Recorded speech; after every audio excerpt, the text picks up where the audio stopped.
Okay. I don't know if you've noticed, but I haven't made one of these in a while because I was doing a dissertation. It took some time. I had to focus on that for a bit. As a result, Congratulations! Yeah, congratulations! I mean, you definitely did it. I did do it. So congratulations! Congratulations! Yeah, congratulations! Don't know how it's gone. We'll see. Find out. I'll let Congratulations! you Congratulations! Yeah. Thank you. In that time, I haven't been writing these, and then now I'm back. I thought I would do 3 in 1. Is that fair? Oh, maybe. Free for the price of one. Free for the price of one. Mini-sodes. This is a presentation about 3 things I like. nice. First one is soup. Soup.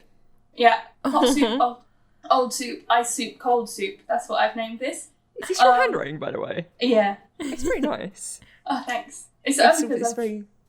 Yeah, doubled it up. It's well, no, I think it's quite nice. It's very sort of rustic, very sort of artisanal. Messy. I like It feels like but messy, but also legible. charming. I have messy handwriting. It's charming handwriting. Mm-hmm. Yeah, I feel like you could have that on like a pub sign with a menu. Selling soup. Butter me up like a piece of bread to go with some nice, tasty soup. We're gonna dip you in some soup. I'm gonna refer to my notes because I've completely forgotten what I'm going to talk about. Soup. Talk about soup, Rach. That's right there. Okay. Soup. All right. Soup. First things first, here's my elevator pitch for why soup is funny. I think soup is funny because whenever you see an online recipe for soup, you see people in the comments just saying, oh, I changed this vegetable for this vegetable and this herb for this herb, and then I changed this for this and this for this, and it still tasted great. And what's happened is these people have discovered soup. In many ways, if you replace certain things with other things, it changes things. Yeah. I independently recreated this experience when once a video about how to like unsheath garlic cloves went viral on Twitter, and I replied to it like, I'm going to be making so much more garlic and parsnip soup now. And then people were like, oh, tell us the recipe. So I like wrote down I tweeted like a little rough recipe in reply, and then like it got like thousands and thousands of like likes, and people kept replying to it like, oh, can I use potatoes instead of parsnips? I'm like, sure, but you're just like, this is just people just inventing the concept of soup for themselves. So like, yeah, you can. I like how they're asking permission as well. Yeah, like you're gonna say no, you can't replace it. That's unacceptable. It no longer makes soup. Yeah. Right. Although potato and garlic soup is not ideal. just potatoes. Potato and garlic. But I like garlicky potatoes. They're just like, I don't like parsnip. Can I use something else instead? It's like, yeah, you can make any kind of soup you like. Yeah, exactly. Could you make pure garlic soup? Yeah, that's could. the thing. I heard a recipe that was called 44 clove garlic soup. Wow. But I'm sure the precise number of cloves is not specifically important. But obviously, the longer you cook garlic, the less abrasive the flavour becomes. Well, So the garlic and just... parsnip soup that I was making was roasted garlic, and it was like 14 cloves of garlic in the little parsnip soup. Mm-hmm. And it's really nice because it's roasted until it's really, really sweet. And it's not like harsh at all. Wow. Yeah. I'm gonna next time we hang out, I'm gonna roast some garlic and just hand it to you. The temptation to put photos of soup that I made here was really strong, but in the end, my photography skills much worse than my soup making skills, so I did not. Well, this is a very beautiful slide, anyway. Evidence of soup's existence. We have evidence that's like at least 25,000 years old. But basically the thought is that soup is as old as cooking is, because even before hot soup, putting ingredients in water and like smashing them up, I mean, it's the most basic form of cooking, isn't it? Yeah, I So- feel like it's got to be like the original. Aside from just like literally chuck something over the fire and like roast it over a fire, right? There's a That lot and of soup. arguments. Yeah, exactly. There's a lot of arguments about exactly how old soup could be, because do you have to have heat-proof, waterproof cookware? Maybe, but maybe not, because if you're just getting like a skin, you put the stuff in it and then you put a hot stone in the middle. You don't need like iron cookware or anything for that. You Whoa. Just, and they think Hot stone soup. they have evidence of that because they have like specific kind of fractures in stones coming up at a certain point in history. And also like they found cooked grains in Neanderthal teeth like 46,000 years ago. Whoa. So if they could cook grains, Whoa. why not? They were In their probably teeth. cooking soup. Wow. Maybe. Anyway, soup's probably really, really old. And delicious. Super. The oldest soup currently in existence is 47 years old. As in, like, same recipe. No. Same batch of soup. It's called a Oh. perpetual stew. You keep it on the fire. You keep serving from the same pot. You keep adding to the same pot over very long periods of time. Used to be in Europe that you might like chuck it out and replace it during Lent. Right. And then, but then the rest of the year have the same soup going. Soup stew thing. Changes could with get- the flavours of the seasons. Ah. We could get into some sort of philosophical argument as to whether that's the same stew. It's like it's had like 1,000 different heads and 4,000 different handles. It's the homeopathy question, really, isn't it? How many times can you dilute water and there's still going to be same water in the water? Because that's how they do homeopathic treatments, is they get a bit of the bad stuff that would give you bad symptoms, and then they put that in water, and then they take a tiny bit of that water and they dilute it a bunch, and they take a tiny bit of that water and they dilute it a bunch, and they do that, a bunch of times in a very specific kind of way. So And what in you're the saying end, is none of the original thing is in the thing. homeopathy is just bad soup. Yeah. Sometimes like- in pill form. It's like sourdough starters Stop as well, you. though, right? Bad stop you. Like you can pass sourdough starters down like generations, and you keep feeding it and topping it up, but you yeah. kind of keep this culture, like Exactly. bacterial culture, Or alive and Pickle brine. and add to it. The oldest soup ever is believed. But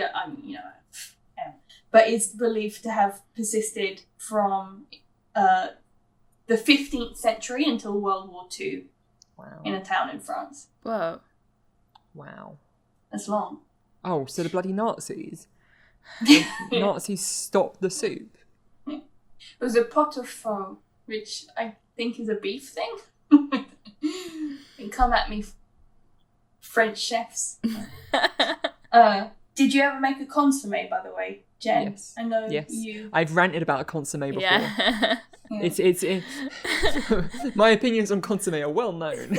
Oh, and by the way, I've covered here hot soup, old soup, and cold soup. Ice Right. soup is munaengmyeon, which is Korean cold noodle soup that sometimes is served with ice in it. That's Ah. just so I added that in just to make this nice. So the cold soup is just the Is- consommé then.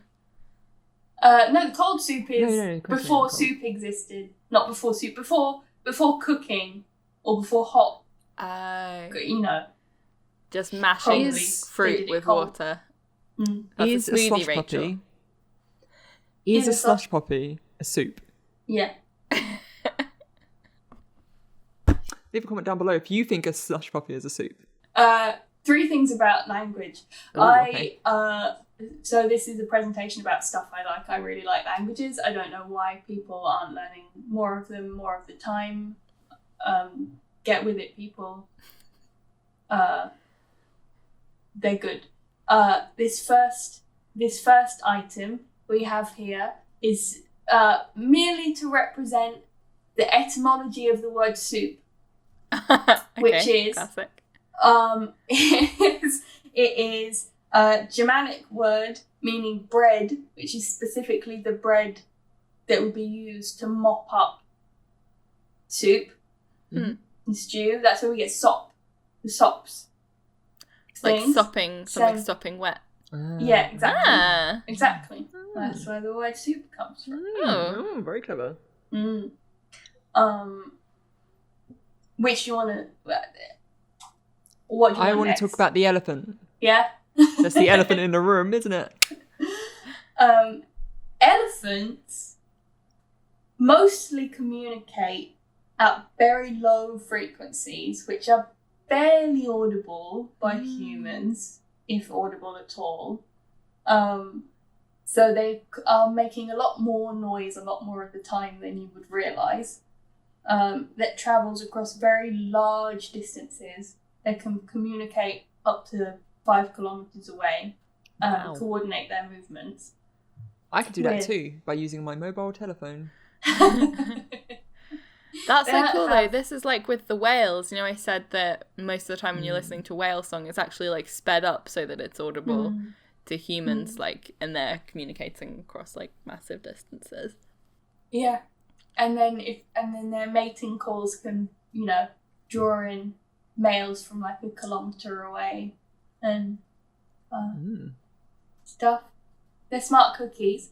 And then these vegetables, which is the last remaining one. This is another one about soup, isn't it? It's not about soup. It's about, but it's not too far off. It's about agriculture. There is a theory which has gained some credence in recent years, but is still very much being debated, that agricultural or post-agricultural societies have had languages that contain much more labiodental noises, like foot and v. So labio, like the lip and the teeth, v. Because it's easier for people to make those noises since our diets have changed, because our teeth don't get worn down as much by the food that we're eating, which means we have more of an overbite. Whereas societies pre-agricultural and the precise timing of, like, you know, agriculture and softer food and whatever, like, is very, like, contested. But, you know, back in the olden days, people's teeth would be worn down more and the teeth would sit on top of each other like this. And so it's harder to make a foot or a v noise. Huh. Like I said, lots of arguments about this, and it's always a little bit difficult when we're talking about, like, physical and biological differences making cultural differences, because you can use those conversations to do evil. But interesting. That's interesting. Yeah. Isn't that interesting? Yeah. Isn't that interesting? I'm finding it Isn't that interesting. Isn't that a fun little fact? I'm finding it interesting, especially because I have like a lot of jaw pain because of how my jaw sits, and like realizing that there's a lot that you can do to, like, quite radically shift where your jaw sits in your mouth through, like, whether that's like bite guards, like while you're sleeping or whatever. If you sleep with a bite guard in overnight, the next day your jaw is like really far like in my experience, like much further forwards, and the overbite like closes a lot. So I'm just, yeah, it kind of is interesting to think about how diet would like affect that. Ice volcanoes. Ice volcanoes. There's 2 types of ice volcanoes that I'm going to talk to you about. By the way, the 3 things that I like that we're discussing here: food, languages, and cool shit. Ice volcanoes. Cool as in like radical, or cool as in cold? I was going to say Amandoi. Both. Are you about to Amandoi respond is in Romanian? Yeah. Both. Two types of ice volcanoes. One of them significantly less cool than the other one. In both senses of the term. Okay. The first one is just basically a ice funnel that like tides can push water and I guess bits of ice up through, and it kind of erupts kind of near the sea. Whoa. That's nice. The second kind is termed cryovolcanoes that do not exist on Earth. They exist on much, much colder planets than Earth. And essentially, they're the same as volcanoes that we have on Earth, only instead of magma and lava, you have cryomagma and cryolava, which is made up of frozen water or methane or, other like and big gassy planets. I don't think gassy planets, I think maybe Pluto and then like the moons of the gassy moons of which wait. Let me read my notes. Well, I know where I'm going on holiday. Yeah. I literally wherever there's an ice volcano. Which planets they've been seen on. What an absolute nerd. Cold planets. Venus, Mercury. Yeah? No, absolutely not those ones. The sun. It's on the sun. Put something here. Uranus. Or like one of like Jupiter's moons or something like that. Classic. I should have prepared better for this. Ganymede. Yeah. Nice. Yeah. So possibly Quick, caused Rach, by grab the tidal... cat, distract them. Come here. She's pacing around. Possibly caused by tidal action, giving it the energy as opposed to heat coming from inside the Earth, maybe inside the planet, maybe both. Heating up a substrata of water that moves around and breaks through the surface and looks a lot like shield volcanoes that you find on Earth, where it like erupts repeatedly over a long period of time and builds out and out and out. That's fun. Makes a little island. Interesting little fact. Isn't it? This is the best slide, Rach. The first one. Yeah. It's like an album cover. Yeah.